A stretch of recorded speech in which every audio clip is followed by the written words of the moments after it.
In today's video, I'm going to teach you how to use custom fields in Asana to organize your projects effectively. If you find this useful, consider subscribing and liking the video. So, let's get started. First, you'll want to open the Asana project where you want to add those custom fields. Head over to your Asana dashboard, log in if you haven't already, and click on the specific project that you're working on.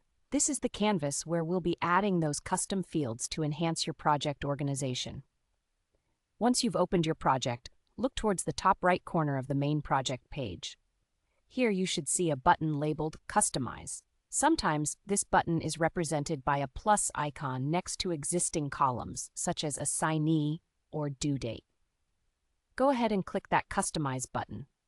This is where the magic begins, and you're going to set up those custom fields. Inside the customization panel, you'll notice an option that says Add Field. Click on that, and it'll open a world of possibilities for tailoring your project.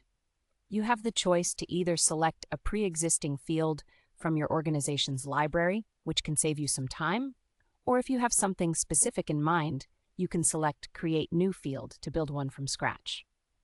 Just take a moment to consider what field categories will best suit your project needs. Now it's time for one of the most important steps, configuring the field.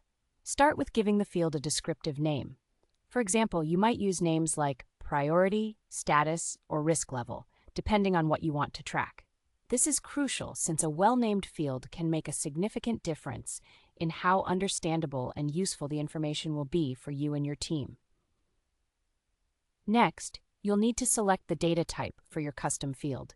Here, Asana gives you several options to choose from.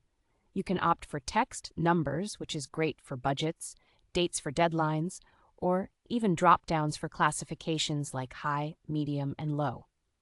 Just think about the information you want to capture and select accordingly. Additionally, if you want to make your custom field even more user-friendly, you can add some details like color coding for urgency, currency symbols for financial figures, or a brief description to clarify the purpose of the field. This can be really helpful for your team, especially if they're new to the project.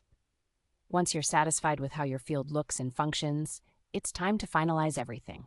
Just click on Create Field or Add to Project, which will confirm your setup. Voila! You've just added a custom field tailored to your project requirements. And there you go. By following these steps, you'll be able to utilize custom fields in Asana effectively, helping you and your team stay organized and focused on what's important. If you have any questions or need further assistance, feel free to drop a comment below. And don't forget to subscribe and like the video for more helpful tutorials. Thanks for watching, and happy organizing with Asana.